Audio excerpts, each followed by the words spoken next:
La cortinilla de actitud inclusiva de nuestra compañera Gloria Pérez Cosío. El día de hoy nos encontramos con Glenda Merari Lugo Ocaña, médico psiquiatra, poeta y escritora de la Universidad de Sonora. También está certificada por el Consejo Mexicano de Psiquiatría y se especializa en el abordaje de salud mental desde una mirada humana y psicoterapéutica. Muchísimas gracias por acompañarnos el día de hoy. ¿Cómo estás? Gracias por la invitación. Me siento bien, me siento contenta de estar aquí con ustedes. Digo, no es algo a lo que estoy acostumbrada, pero aquí con mucho gusto. Excelente, nos da muchísimo gusto que estés aquí. Bueno, el tema de hoy es la comorbilidad. Bueno, queremos empezar sabiendo qué es la comorbilidad, para que nos expliques a todos nuestros radioescuchas. Muy bien. La comorbilidad desde psiquiatría es cuando pueden aparecer dos o más trastornos o condiciones al mismo tiempo. Puede ser, por ejemplo, una comorbilidad desde el lado, vamos a decir, una enfermedad, trastorno, condición psiquiátrica, al mismo tiempo que una médica, al mismo tiempo que otra psiquiátrica o al mismo tiempo también, por ejemplo, en el caso de las neurodivergencias o, por ejemplo, en el caso de la coexistencia de TDAH o TDA y autismo, ¿no? También puede ser. Muy bien. Oye, ¿y cómo saber que tengo una comorbilidad?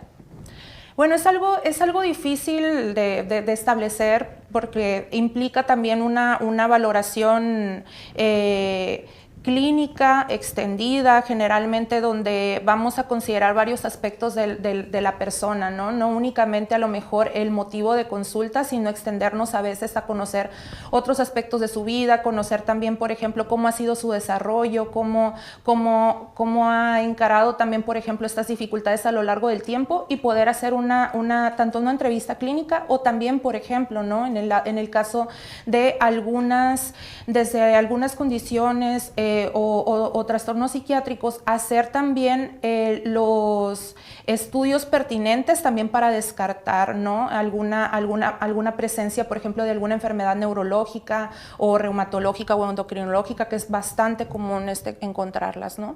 Entonces, implica que una persona, por ejemplo, no sé, vaya con su motivo de consulta, pues lo que lo aqueja, el sufrimiento que lo lleva a la consulta, pero también el explorar un poquito más al respecto sobre su vida. Ok. Oye, ¿y qué tan funcional es una persona que tiene este tipo de característica?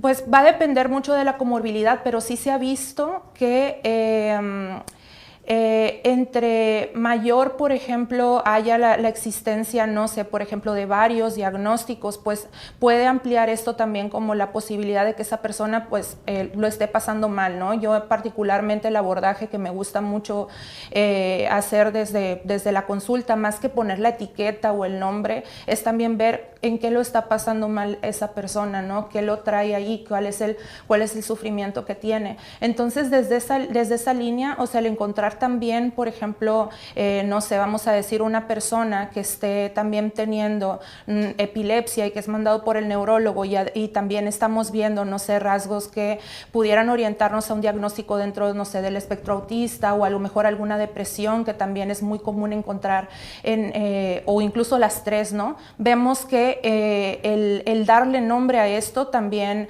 implica que esta persona pudiera estarla pasando mal no solo en varios aspectos, ¿no? O sea, y en ese sentido las dificultades o el impacto en la función sea mayor, entre mayor el número de comorbilidades, ¿no?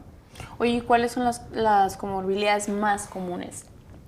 Lo más común sería encontrar ansiedad o depresión en cualquier, digamos, diagnóstico, sobre todo si partimos, no sé, por ejemplo, en el caso de las neurodivergencias, en el caso de autismo, TDAH, es común incluso que no vengan por este motivo de consulta, ¿no? De decir, pues probablemente batallo con mi atención y mi concentración, sino que sea síntomas depresivos o síntomas ansiosos que iniciaron en la edad adulta y al momento de ver algunas dificultades que tuvieron, no sé, por ejemplo, al momento, o que tienen al momento, no sé, de la interacción social, al momento de establecer relaciones interpersonales profundas, nos damos cuenta también que hay otro tipo de diagnósticos que a lo mejor no se hicieron en la infancia o en la adolescencia porque fueron difíciles de detectar o porque, por ejemplo, no sé, esta persona lo enmascaraba bien, pero el enmascararlo a veces trae consigo que haya, no sé, por ejemplo, desgaste, por así decirlo, crónico social, donde la persona pues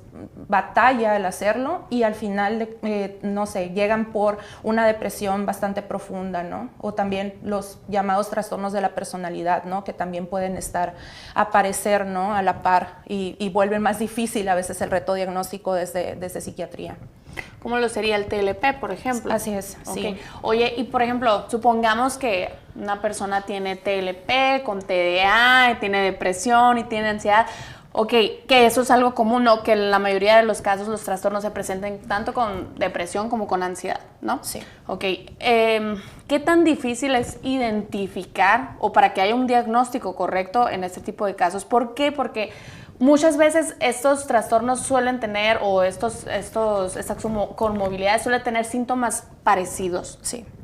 Sí, de hecho, allí hay algo, por ejemplo, desde la parte diagnóstica en la que voy a hacer un énfasis con motivo de esta pregunta, que es el para qué nos sirve hacer un diagnóstico. De hecho, el ponerle un nombre nos sirve mucho para saber qué le ha funcionado a otra persona que ha estado, por ejemplo, pasando por dificultades muy similares, ¿no? Desde investigación se ve desde esa manera y, por ejemplo, en este caso, ¿no? Vamos a decir que una persona llega con un diagnóstico, sí, de TDAH, TLP y también en el caso de una depresión. Ajá. Yo sé que a lo mejor a partir de esto, el hacer esta detección me va a ayudar a que tal vez, no sé, por ejemplo, desde el lado farmacológico, vaya a ayudar a las dificultades que tenga esta persona desde, a lo mejor, no sé, para quitar la depresión mayor.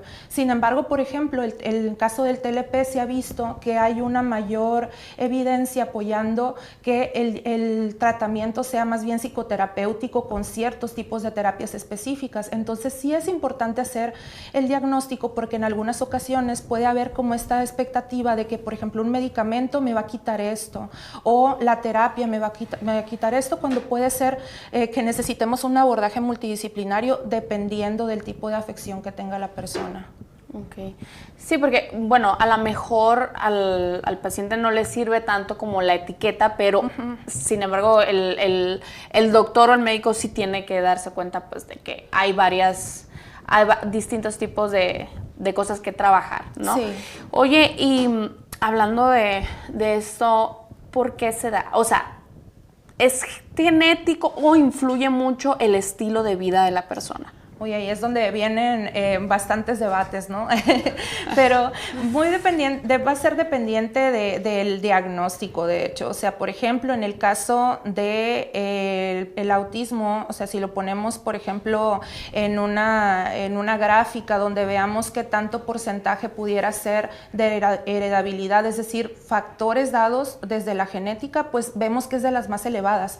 Sin embargo, desde el lado, la depresión y la ansiedad suelen tener un poquito más carga de posibilidad de que aparezcan por cuestiones de contexto, como el estilo de vida, no sé, por ejemplo, el trauma en la infancia también o en la adolescencia también pueden llegar a dar esto. Entonces, allí también en términos de la comorbilidad es súper importante también ver que, no sé, por ejemplo, si nos vamos a estos diagnósticos que pueden llegar a ser detectados desde la infancia o de neurodesarrollo, como el TDAH o el autismo, pues normalmente si vemos que estas personas llegan a tener, por ejemplo, dificultades en la infancia, por ejemplo, de sentirse a lo mejor aislados, de que haya, por ejemplo, no sé, más propensión a acoso escolar o bullying, pueden llegar a presentar por estas dificultades que han tenido que atravesar, pues depresión o ansiedad ya en la etapa adulta. Y ahí es donde también vemos, ¿no?, que en este caso tiene un poquito más esta carga de las vivencias, aunque también representa el hecho de tener familiares que hayan tenido estos diagnósticos o sospecha, ¿no? En algunas ocasiones decimos, pues mi abuelito a lo mejor presentaba esto y esto y esto, pero jamás fue diagnosticado, ¿no? Y en ese tipo de situaciones, puede haber una mayor posibilidad de que una persona le suceda con o sin estos estresores, ¿no?, en la infancia. Claro, entonces podemos decir que puede haber un índice muy alto de genética, pero se puede agravar, ¿no? Sí, o sea, dependiendo del estilo de vida que lleve la persona. Así lo es. que fue la crianza y todo eso. Ok. Oye, y ¿Se pueden prevenir? Nuevamente también dependiendo de los diagnósticos, pero sí podemos prevenir sobre todo, y algo que a mí me parece central en todo esto, que es el bienestar general de la persona. Se puede mejorar la calidad de vida completamente y se puede prevenir también el hecho de que se vayan agregando estos diagnósticos, sí. ¿Cómo se pueden prevenir? Se pueden prevenir también teniendo como lo que le llaman psicoeducación, que es informándonos, ¿no? de qué se trata esto, cómo puedo ayudar a mi familiar. También una manera, no sé, dependiendo también del diagnóstico, por ejemplo, cuando lo vemos desde autismo o TDAH, ¿no? También el hecho también de que su cuidador o su cuidadora esté también llevando un sondeo también como de cómo me siento, cómo estoy, necesito cuidarme, también ayuda mucho a, no sé, al crecimiento de su hijo, de su hija, ¿no? Entonces, son muchos factores protectores que le llaman, desde cosas que podemos hacer como, no sé, como mamá, como papá, como maestros, como sociedad incluso, para tratar de ayudar a ser, pues sí, más inclusivos y también con esto reducir las posibilidades de que, no sé, por ejemplo, una persona que ya tiene un diagnóstico y que ese diagnóstico, por ejemplo, lo va a acompañar a lo largo de su vida, no presente, por ejemplo, otros que puedan ser adquiridos como la ansiedad o la depresión. Claro. Sí, se puede prevenir la ansiedad y la depresión, ¿no? Claro, por supuesto. Oye, ¿y esto se da más en mujeres o en hombres? O sea, ¿cuáles se dan más en mujeres y cuáles se pueden dar más en hombres? Ok. Hay por ejemplo, ciertas estadísticas que, por ejemplo, apuntan a que el caso de ansiedad y depresión sean un poco más reportadas en mujeres que en hombres. Sin embargo, también se ha visto que es porque se presenta, bueno, tenemos un sesgo, ¿no? De quién va a consulta culturalmente, qué es lo que se acepta, cómo se ve sintomáticamente, ¿no? Entonces se ha ampliado un poquito más como para entender también las dificultades que puedan llegar a tener por género, y nos damos cuenta que también dependiendo del punto de vida, si bien hay factores hormonales, etcétera, que pueden influir, de todas maneras sí hay por ejemplo, menos hombres sin diagnosticar que mujeres, por ejemplo, en el caso de ansiedad y depresión, o en el caso también, por ejemplo, no sé, del autismo, en el que antes, o tenemos también ahí este diagnóstico que solía hacerse desde los estudios que se habían hecho en hombres. Últimamente hay mucho también como información de que se ha tratado como de entender cómo es la presentación en mujeres, y así también poderlo separar para no confundir, por ejemplo, lo que es, no sé, los trastornos de la personalidad y el autismo en sí. Okay. Y siempre es necesaria, como en el caso del tratamiento, la ayuda, o sea, más bien en el tratamiento, que sea psicólogo o psiquiatra, o varía. Es lo ideal desde mi punto de vista, ¿no? Porque incluso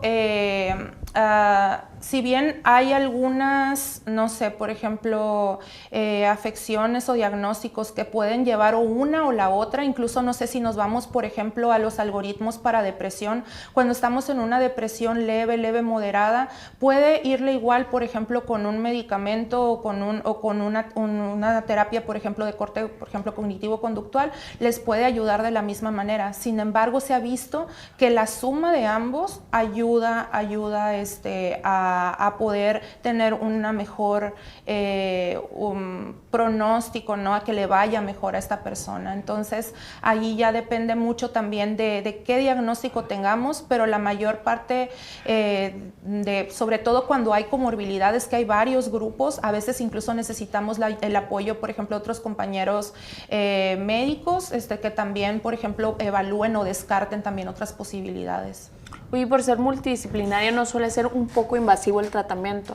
En muchas ocasiones sí, también una parte importantísima también que puede ser invasivo también desde la parte económica, ¿no? O sea, también llegan un impacto y es algo que también a mí me interesa mucho pues tocar, ¿no? Que ojalá también con el tiempo se den más también programas que nos ayuden a facilitar el abordaje pues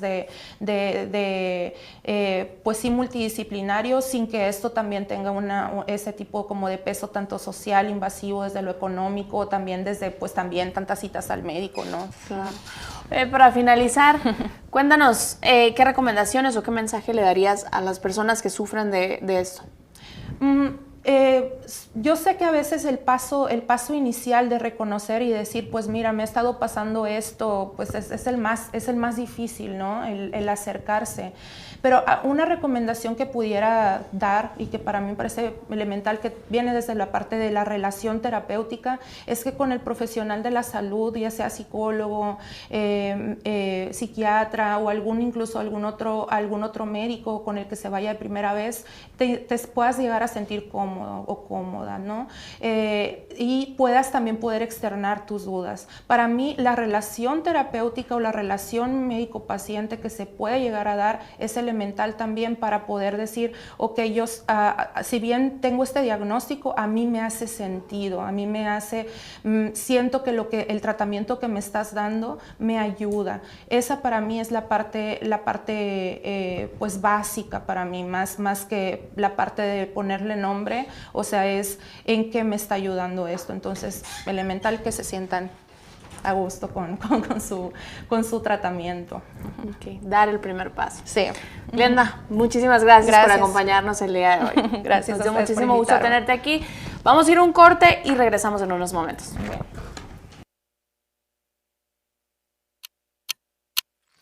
Un corte rápido, porque la noticia sigue en movimiento. Expreso 24/7.